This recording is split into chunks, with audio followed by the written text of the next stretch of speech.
Hello and welcome to season 14 of the Parenting Aces podcast. I'm your host, Lisa Stone, and I am coming at you remotely from Ojai, California, where I am attending the famous Ojai tennis event, which is including this year the Big Ten Women's Tennis Conference Championships. It's including the high school championships, a junior tournament, an adult tournament. It's got everything. And the entire town of Ojai is out supporting this, including the lovely couple that is hosting me while I'm here in their beautiful home right here in Ojai, California.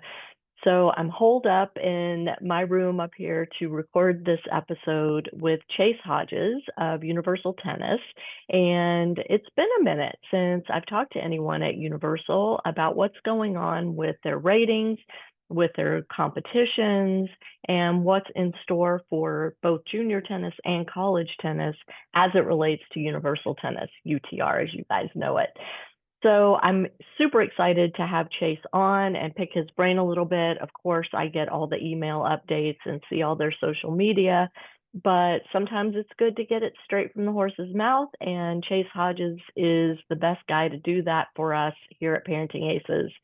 Chase and I have known each other a long time, since his days as the head men's and women's coach at Georgia Gwinnett College, which, if I'm not mistaken, is the winningest NAIA college tennis program in history. Chase brought home national championships on both the men's and the women's side year after year after year during his tenure there.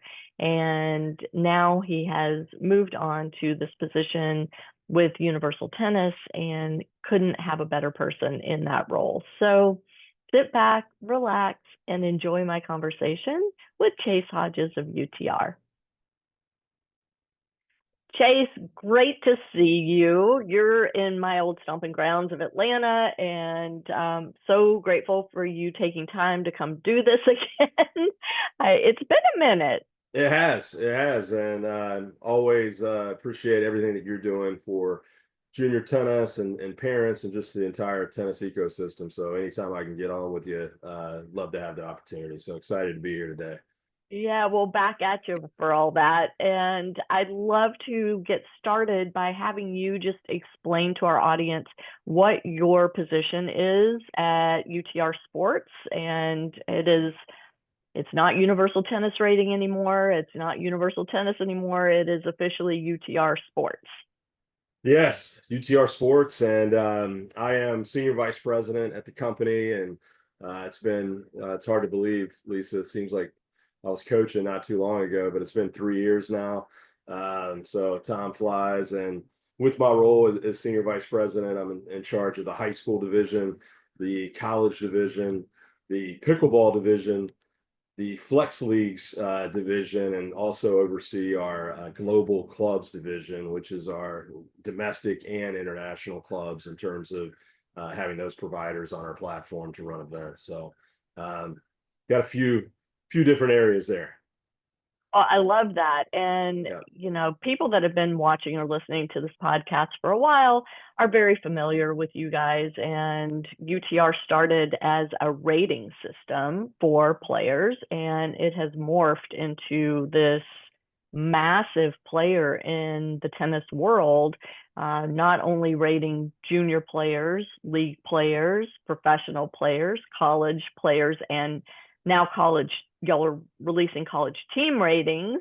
You have so many tools available, and I'd love to have you dig in a little bit Sure. as to the role that UTR Sports is currently playing in both junior tennis, and that encompasses high school tennis, as well as college tennis. Yeah, so great question, Lisa. And we can start from the junior standpoint. We have recently rolled out our color ball events, which we're really excited about. This is something that we've been working on for quite some time to really be able to target those tennis players that are new to the sport. So we're in a position where we do have multiple providers globally that are using our color ball events to get players introduced to the sport. We also have, Wait, junior I'm going to circuit. interrupt you 1 second. Color Yes, ball yeah. events, meaning red, orange, green? Correct. Correct. Okay. Yeah. So we have put ourselves in a position where we're establishing a rating for those so that those players can gradually phase into junior events and put them in a position where they're getting introduced to tennis in the right way, Lisa. And for us, we have multiple providers globally that are really running these junior circuit events. So if you go to UTR Sports and you search our events, you can look for junior circuit events, just normal junior events in your areas. But at the end of the day, all of these opportunities are ultimately there to provide a pathway for players as they get interested in, say, high school tennis leading up to high school, or if they want to go the college pathway into our PTT model. We basically put ourselves in a position where we have events at every level of the sport. Just to touch on high school, we do have 30 state association agreements. I think last time when I met with you, Lisa, we were probably around 18 or 19 high school state association agreements. So essentially those agreements, they're either highly recommended to put results in, or they're mandated at the high school state association level to put those results into UTR. At the end of the day, we want every state on board with us in some capacity. And ultimately, the reason is we want high school results to count towards UTR to help these players, not only if they see a pathway to college tennis, but also in terms of the high school landscape, in terms of promoting level-based play, having the opportunity for high school coaches to do some scouting, having the opportunity to just add new elements into the high school tennis space. So we're doing a lot. The college circuits is another one, that's circuits on college campuses all throughout the United States. We have coaches running these college circuit events, which are a great pathway as well into the higher level. And last thing on the college circuits, they are open to players of all levels, all ages as well. So, players, junior players, parents, feel free to search for those events. A lot of those events, Lisa, do offer prize money. So it's an opportunity to compete for cash and put yourself in a position where you can get on the radar of some college coaches. I love that, Chase. Can Yeah, you expand on the high school piece of this a little sure, bit? Because we recently did an episode about high school tennis, so I'm gonna just loop back into that a sure. little bit. For people whose state is not yet does not yet have an agreement with UTR Sports to report, what path can parents or junior coaches take to help get that relationship established? Yeah, so put my email out there, chase.hodges@utrsports.com. Shoot me an email.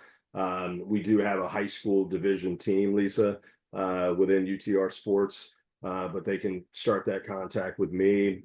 Simply reach out to me. It's essentially where we want to get to is, Lisa, these states that don't have an official agreement with us, we do have the ability to get these results in. However, there are processes that we have to follow to make sure that these are verified results, and I can get that information to interested parties. And also, it puts us in a position where, with these parents or coaches in these states, it opens up the conversation with the state association itself, where, hey, we're getting a lot of interest from these individuals to include these results. Let's have a conversation so that we can push either a recommendation at the state association level or a mandate, whatever it may be. But have them reach out to me. Love to get that information and essentially put them in the right spot within our team so that we can get those results counted. Love that. And we'll have a link to your Sure. email address and all your contact info in the show Yeah, notes on absolutely. parentingaces.com. So if you Yeah. didn't jot that down, don't worry. Just check the show notes. It's there. Mhm. Chase, let's talk a little bit about the elephant in the room around ratings and rankings, Sure. which is ducking matches, withdrawing from matches, not playing tournaments at all Sure. for fear of your rating being negatively impacted and squashing all chances of ever getting recruited to play college tennis. Yeah. Well, that's a great question. And, just to kind of lead it off, in terms of the UTR rating, we feel we're the gold standard from a rating standpoint, especially for collegiate recruitment for junior players, et cetera. we do get a lot of questions in terms of, is there anything that we can do to prevent these players that are, ducking matches, et cetera. At the end of the day, Lisa, we do have, if you go to a player profile, it does show the amount of walkovers on a profile, and trust me, coaches do look at that. In terms of incorporating that into the algorithm, that's really a code that we're not going to crack, to be totally transparent, because at the end of the day, the algorithm is based on actual results, and we need to keep that as accurate as humanly possible. But with that being said, adding in that withdrawal feature where you see a player and you see maybe 7 or 8 withdrawals located next to that player's name in terms of their overall record, that does get on the radar of college coaches in terms of a red flag that coaches are looking at in terms of, okay, why is this individual not playing in all of these matches? Why are they pulling out of these matches and simply not participating? So, I would encourage all players, and I say this, don't be, overly fixated on the rating. Go out and compete. Try to get better, improve your game. Looking at our rating as the end all be all is just not mentally healthy for any player. You need to go out and improve. And, our rating is, like I said, the gold standard in terms of providing that algorithm to gauge talent and gauge level. But with that being said, there's no reason to get overly fixated on it. So I encourage coaches and players and parents, use it as a tool. That's what it is. It's a tool. And, coaches are using it. It typically is the number one question a coach does ask. That is true. But with that being said, there are a lot of other factors, Lisa, that coaches are looking at. Are you a team player? Are you coachable? Are you someone that, I can count on to maybe not withdraw from matches and actually play that player? And the biggest misconception out there, and I say this quite a bit, is, that education piece with parents and juniors. Just for example's sake, let's say I'm a 10.73 UTR, Lisa, and you're a 9.21 UTR. Well, the mentality of, I have nothing to gain from playing Lisa as the higher rated player, that's false.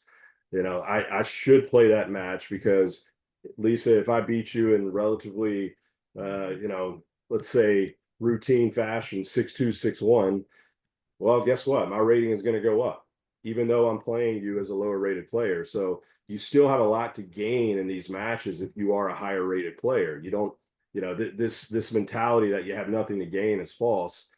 So I encourage players, play matches regardless of UTR rating. And I think we all know that if you're not within a 2-point window, it doesn't even factor into the algorithm. So say I'm a 10.5 UTR and you're an 8.1 UTR, that match doesn't factor in. Now, just briefly, it will factor in retroactively once you get within that 2.0 window. So let's say, Lisa, you start performing very well and you get up to an 8.6, I'm still a 10.5, that result will retroactively go in. So at the end of the day, go out, compete as hard as you can, play the matches, and let the chips fall where they may. That's my advice. And I always say, if you're putting in the work, if you're out there improving 1% every time you're working on your tennis, the ratings and the rankings are going to take care of themselves. Focus on the development, focus on getting better, focus on working on the small things that make incremental differences. And this is a point that UTR, the folks behind UTR, impressed on me from a very early stage of UTR, which is, it is a snapshot. Your rating is a snapshot of that moment. It is not a predictor.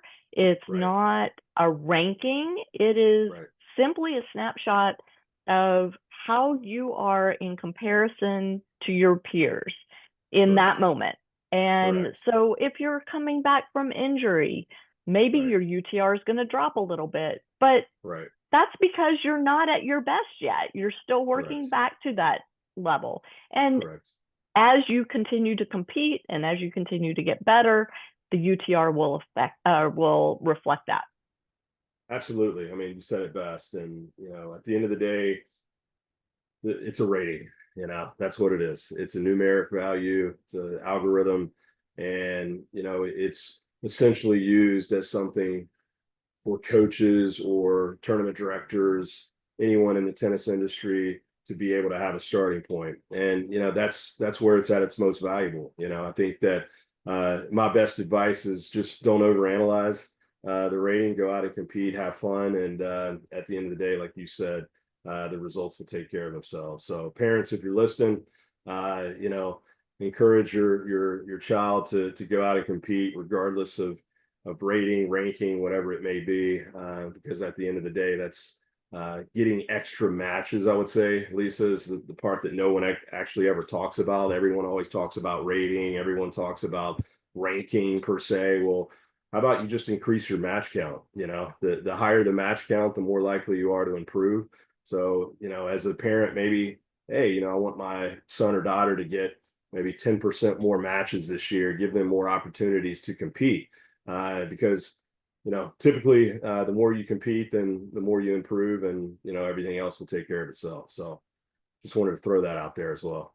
I love it. And I'm a huge proponent of practice matches, getting that match play in anywhere and everywhere you can get it, whether it's a tournament, whether it's league play, whether it's just a fun match that you're setting up with your buddies, high school tennis, wherever you can get the match play. Sure. And for those that belong to clubs, like, challenge the adults in your club if you're a junior player. There's so much to learn from these experienced adult players, even the ones, and I shouldn't say even, especially the ones that have non-traditional strokes and tactics, right? Yeah, absolutely. And just to kind of mention that our flex leagues, Lisa, are really a prime example of that, in terms of, our flex leagues are now international, but if you have an opportunity, very easy to play. They're in a lot of communities throughout the country, and a lot of times those matchups may be an 18-year-old versus a 42-year-old. And it's just another opportunity for, say, a high school player to play, a person that maybe played college tennis at one point in their life, or someone who's coming back to the sport. And it puts you in a position where you're kind of seeing a different ball, you're seeing a different opponent, and the more experience you have, the better you're going to be. So that's another really cool offering that we have on the platform that a lot of players are starting to take advantage of, just to throw that out there. Love it. Yeah. So I have to ask you about World Tennis Number, WTN, which is the ITF rating system. Last year, I believe it was last year, the Intercollegiate Tennis Association announced that they were using WTN, which, whatever, but we know that college coaches who have become now very well versed in UTR and understand how it works and what it does and what it tells them, keep telling me, at least, that UTR is still what they're using, even though WTN is reflected on the ITA website and on USTA events. So can you help us understand, first of all, why do we have two ratings? It seems to me it's just muddying the waters, but people know my feelings on that. Sure. But also, how should junior players, junior coaches, parents of junior players reconcile all of this information that's out there in order to help these kids become the best version of themselves? That's a great question. And, just to kind of start it off, at the end of the day, players, parents, et cetera, are going to have the opportunity, whether they, tennisrecruiting.net, WTN, UTR, there's different metrics. At the end of the day, we prefer our metric, obviously, as the gold standard. But players, parents, they're open to determining which one do they feel gives the most value. You kind of mentioned, putting all of these together. We did announce a partnership from a USTA Connect standpoint with data sharing, and I think that we want to help tennis. That's what UTR is here for. We want to help the ecosystem, the globally, everything. And sometimes politics, get in the way of some things. But for us, that's what essentially our core is in terms of what can we do to provide a metric for junior players, for adult players, collegiate, pro players, whatever path you're on in your tennis journey.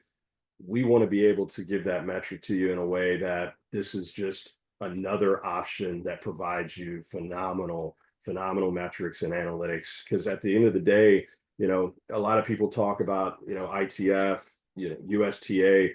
We're a data company. We're a technology company in Silicon Valley. This is what we do. This is right in our wheelhouse. And I think that a lot of people kind of forget that sometimes, but this is what we do. We got 140 employees. Most of our employees, Lisa, are on the data, analytics, acquisition, data science team. This is kind of what we do. This is our wheelhouse. This is what the company was founded on, was this rating. So, we feel very confident in what we provide. But, at the end of the day, I think it's ultimately up to the players and parents in terms of, yes, I can use all of these at my discretion. Which one may I prefer more than other? I think you said it best in college coaches standpoint. It's pretty resounding that UTR is what coaches are using and will continue to use. This is the metric that they trust. And, I don't really anticipate that changing anytime soon.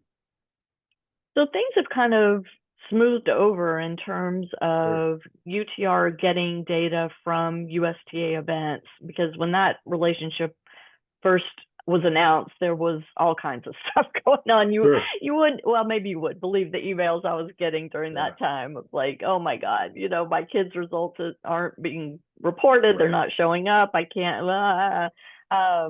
But again, like all of that is irrelevant in terms of helping a player become their best self, whatever that means for them, whether it's just being a great rec player, whether it's playing on your high school varsity team, playing in college, playing professionally. I mean, the end goal is the same for all of us in this space, which is to promote the sport, to promote healthy development within the sport as a player, whether you're a junior or a college player or an adult player. And these ratings, as you so well said, Chase, it's one tool out of many, many tools that are available to help you improve as a player. Correct. I mean, you have the option. UTR events are out there. You have your USTA events. You have ITF events. You have all these different opportunities to compete in events. And at the end of the day, whether it's a UTR rating, WTN, tennisrecruiting.net, whatever you're looking at, it's essentially a model for us where we just constantly want to not only improve and get better, but put ourselves in a position where the offering is larger to give those players more opportunities. And I think kind of if you look at our platform now, I mean, Lisa, we have thousands of events. Like you can go on our platform and see thousands of events. Now, this is global all over the world, and there are different levels. It could be pro tennis tour events. It could be junior events, whatever it may be. It could be high school, whatever it may be. But we want to be able to give those players opportunities. And, at the end of the day, I feel like we're doing that. There's plenty of players on our platform that strictly play UTR events, where you have some that, maybe UTR is something that they're doing, once or twice a year, and the majority of their events are USTA events. That's fine. For us, it's just giving those opportunities, and we're going to continue to do that. Can you talk a little bit about the culture around UTR events as they pertain to juniors, especially? Because when y'all first came out with your events, it was really in response to families in junior tennis begging for an alternative to what was currently offered. The culture was getting not so pleasant. The events were all looking very cookie cutter. There, when I was growing up, certainly when you were growing up, junior tennis tournaments had personality. They had unique features, and that's kind of gotten worked out of the typical junior tennis tournament. So when UTR started offering these events, y'all offered a flexible platform where a tournament director could come in and inject their personality, their desires in terms of the culture they wanted to create around the event. And your platform accepted any and all. It was great. Yeah, and I mean, you said it best. I mean, ultimately, the beauty about the UTR platform, and I know this as being a former provider and running events, is the providers slash tournament directors are the ones that can write their own script. You can be as innovative as you want. You can be as creative as you want. There's no really red tape. If Lisa wants to run an event and wants to run a 1-day event and say, you know what, this event is going to go from 9 a.m. to noon. It's going to be a 3-hour window. We're going to run pro sets. Verified results are going to go in. We're going to do round robins. Whatever you want to do, you can dream it up. And essentially, we have the platform to allow you to do that. And that's where, at least I feel that our providers, that's where what they really love about UTR Sports is, I could be sitting on a, Monday, in the office and say, you know what, I want to run a match play on Friday. Let me publish this event. It takes me 20 minutes to publish it. Basically get that information out of my digital club page. Anyone who participates in any events on my digital club page, they automatically become a member. I basically can market my event to the membership that I already have. I can get that event up and running whenever I want. So the flexibility, I think, from these providers, we see providers all the time doing innovative, creative things to keep it, not only entertaining for the players, but to keep it fun. So, I would say that our events are different in that capacity in terms of, you may show up to an event. We have a lot of events where, say it's a 5.0 UTR and under event where, it's a junior event. You could have boys and girls playing each other, competing against each other. It's strictly based on level. So whatever you can dream up, I completely feel that our platform can support it. So, I think that's kind of nice to have in this day and age, especially when, it kind of takes the onus off of, I'm competing for maybe a ranking, or I'm competing for something where, there's a large amount of pressure for me to do well, or whatever it may be. Ultimately, we want to create events that are fun, entertaining, also are highly competitive. They promote level-based play, and most importantly, they allow the provider to essentially be innovative and creative. And that's where we've kind of found our niche. Yeah, it's great. I mean, it's been years since I've run a UTR event, but the ones I ran were so easy. Yeah. You go on the platform, you create your event, and it really walks you through step by step what you need to do. So you don't need to be super tech savvy to do this. And the flip side is you guys have the support in place where if you do run into a glitch, you can reach a human to actually fix it for you or walk you through the fix, which is so nice. Yes, absolutely. I want to switch gears a little bit and talk about the junior pathway events that you guys offer and what is in store for the future there. Yeah, so our junior circuit events, if you go to our site, you can search all of our junior circuit events. They're located throughout the country.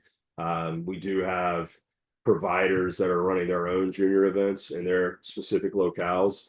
The way that we really pursue the junior space is really provider driven, as you know, Lisa, in terms of getting these providers onboarded, putting themselves in a position to be successful.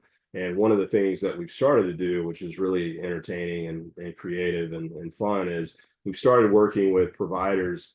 I'll take Atlanta for example. So we're starting to work with all of our Atlanta providers and putting them in a position where they're kind of working together in terms of, David Stolley, who you may know, or I'm sure is running an event, say the second week of July, and maybe a competing provider is running it on the third week to basically promote not only the player experience to give them more opportunities, but also to promote the provider experience where, it's an opportunity for these providers to run successful events. So, thinking outside the box with these junior events, talking to all our providers, having them work together on a calendar and a schedule to promote local play in these different geos is something that we're doing. But you can go to our platform, you can search by zip code, you can search by city, you can say, hey, I'm looking for junior events within a 100-mile radius, and you'll be able to find those events. I will say that the college circuit events, Lisa, are really becoming more junior focused. You do have college players that are obviously playing in these, but we are starting to see a major uptick in junior players, whether it's high school players, whether it's junior prospects in that 14 to 18 range that are heavily participating in those college circuit events.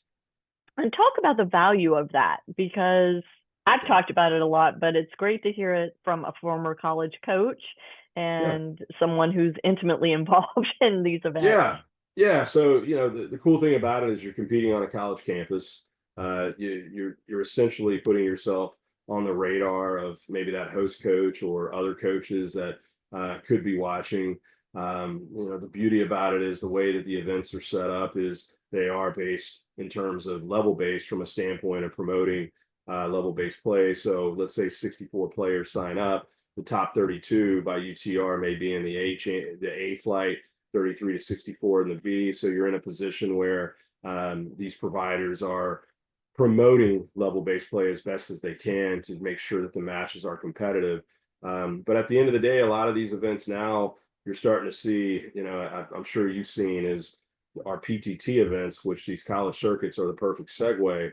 Our PTT events are just exploding on college campuses, Lisa. We have over 200 events lined up on collegiate campuses, and these are our PTT 25K prize money events, which are just exploding all over the country. Coaches are and really they're seeing, open to anybody, right? They're open to juniors, college players. Correct. People They're already out on tour. They're open to anyone, and all the matches are on Prime Video with our Amazon relationship, which is amazing. And our PTT tour now it's in over 30 countries now. So and we own and operate that tour. UTR Sports, we own that tour. We run it. It's been something that has just steadily grown. Our match count has doubled in 2025 from 24. Wow. And the reason behind that is just the demand. We're getting just people, hey, I want to host one of these. What do we need to do to host? And the demand has been incredible. People love the format. Lisa, I say three things are phenomenal about it. Number one, it's guaranteed matches. So you're going to get a ton of matches when you play in a PTT event. Number two, guaranteed prize money. You could lose every match. You're still going to get paid, which I think is incredible for players. And number three, this kind of goes tied in with the earlier two, is you're committing to a 7-day window in terms of, okay, I know I'm going to be participating at the minimum 4 to 5 days out of this. So it's not a situation where I'm flying across the country, I'm playing one match, then I have to look for another event a week later. For us, that's one of the things that players love the most is they can park themselves in one location, get a ton of matches throughout the week. And one of the things that we've done to get a little bit more innovative with our 7-day format is we've recently introduced a 4-day format as well. So these PTT events now have 4-day events as well. So, it could be a Thursday to Sunday event where the amount of time invested is less. So we do have both those options. And one of the cool things that we've introduced with some of these events, we've been piloting it, is we've been allowing on-court coaching. So let's say you have a coach that wants to travel with you. Well, with some of these events, that coach can be on court, can be the way that it's set up now is there's specific times where they can coach throughout the match. So we're implementing that, but the reality is it's a great way for coaches to travel with their players. It's a great way for college coaches to continue to have an impact to some degree. And if you can't make it, guess what? You can watch the match on Amazon Prime. So you have the opportunity to kind of assess their performance on Prime, and it gives you another opportunity there. So we're going to continue to, push the envelope and get creative and do things that can really help the sport, but most importantly, help these players. We've seen a tremendous amount, Lisa, of players that have played our PTT events regularly, and now are, in the ATP top 200, WTA top 100, whatever it may be, big names that are using our tour to improve their level, get their match count up, and essentially put themselves in a position where they're better prepared to be a pro. So super excited about PTT and everything that's going on there. And a lot of places will do series of PTT events. So you talk about a player coming and parking for a week, they might be able to come and park for 3 weeks and have back-to-back events, which, as all of us who have paid to travel for tennis understand, that's a way more economical way to go about getting those matches. 100%. Yeah, a lot of the venues, like you said, Newport, you've seen them all over there, where they'll have multiple weeks. Battle of Boca down there in Boca, they're running multiple weeks at Rick Macy's academy. So you see that, and we're starting to see more of that in terms of hosts wanting to extend it, which is a win for all parties, for sure. Absolutely. I want to ask you one last question about these PTT events, which is, as a former college coach yourself, where do you see the value for a junior player putting themselves in a position to compete against current or recently graduated college players and using that experience to get ready for college tennis? Yeah, and I mean, it's kind of the perfect metric, Lisa, in terms of being able to really gauge the talent. And I will say, for some of those players that are on the cusp, maybe their UTR rating is not at the level to get acceptance to a PTT. There are some of these UTR PTT wildcard events, Lisa, that give them an opportunity to get a wild card into that. We all obviously already mentioned the college circuits, but with this being said, it's the perfect barometer. We're starting to see more and more coaches really travel to PTTs to really gauge the talent, because win or lose, you're seeing multiple matches throughout the week. And, there's no better test, I will say, as a former college coach, where, let's say I'm recruiting a player, he or she lost on Monday. Okay. They lost again on Tuesday. All right. I'm very focused in on, okay, how are they going to show up to play on Wednesday? They've lost twice already. In most events, they're one and done. But what are they really still locked in? Are they really giving it 110%, having already lost twice? What are they, how are they approaching that match? So, we talked about obviously the rating earlier, but there's so many different factors that these coaches are looking at, as you know. So a lot of opportunities in PTT with extended play, extended matches. As everyone knows, listening, the college tennis season is a bit of a grind. I think the parents probably know that. I mean, it's a fall and a spring season. You go from August to early November. Really, November and December is your only time off, Lisa. I mean, you know this. And then you come back in January and you're going all the way to May. So, these PTT events are, a small snippet of that reality, where it's a longer event. You're playing multiple matches. How are you going to react to certain situations? And, I think any juniors that have an opportunity to play a PTT, they need to get out and play one, because it's a tremendous opportunity to get on the coach's radar. And I want to kind of emphasize one thing you said, which is that the coach is looking at that player who has lost back-to-back matches, has a third match or a fourth match after losing.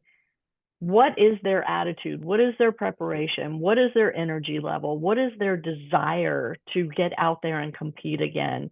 And the message that I took away from that, Chase, is you better show up 100% every time you walk out on the court to compete. The college coaches, they're looking at wins and losses, but that is not the primary metric that college coaches are looking at when considering players for their team. They are looking at so many other things that are within the player's control, because whether you win or lose a match is not within your control. We know that. But what is within your control is, are you prepared? Are you keeping a positive attitude? Are you fighting for every point? Are you, sticking to your routines? resetting between points, resetting on side changes, all those things. Are you hydrating properly? I mean, they want to see all these things. And to be able to have the opportunity through a PTT event or through the other events that UTR offers, where you're playing multiple matches back to back to back, gives you the opportunity to work on those components of your game, whereas a one and done tournament doesn't give that to you.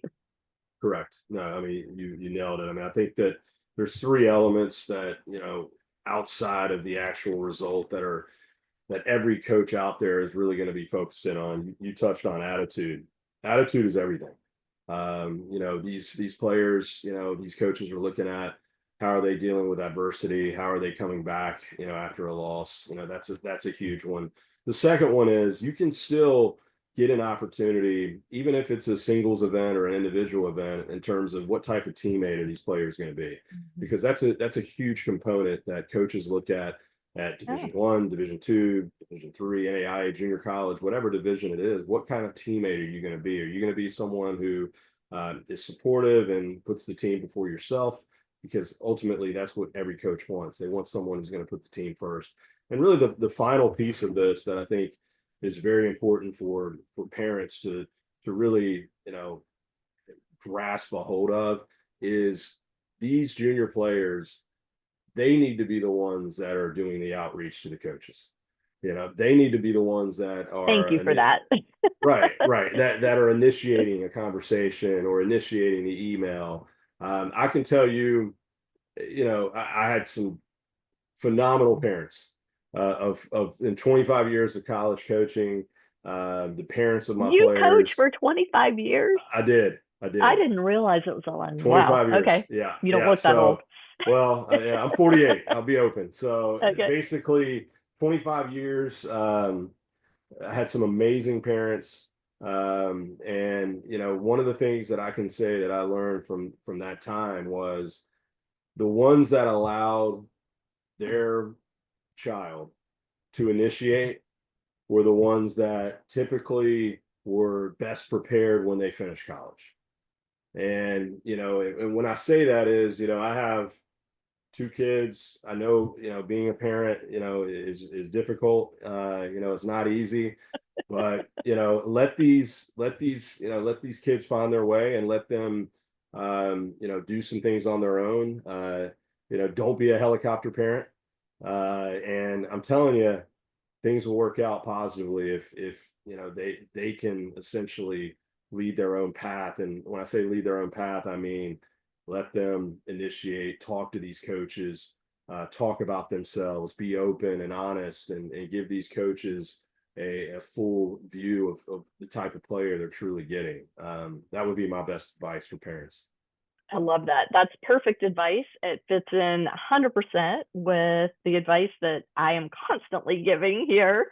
And it fits in 100% with my experience going through the process with my kid. So, it's giving your child ownership of their own college recruiting, even giving them ownership of their tournament schedule once they reach a certain age and, are able to take ownership of that. I think everything we can do to build that independence and that confidence in our children is a gift that we give them. And tennis is just the vehicle for it, but it's a great vehicle for it. Absolutely. I couldn't agree more. More. Yeah. Chase, what else do I need to ask you? What's coming in the rest of 2025, maybe in 2026 with UTR Sports? Well, a lot. We coming up in May 7 and 9, we're going to be in Rome, Georgia, putting on the UTR Sports NIT Championships. This is something. I may come up. I'm going to be out there then. Come up. Okay. Yeah. So it's innovative concept. We take this is for Division I. We take basically the top 8 men's teams, top 8 women's teams that don't make the NCAA tournament. We give them an opportunity to extend their season, compete for a national championship. We've had a lot of fun with this event, so we're excited to continue that.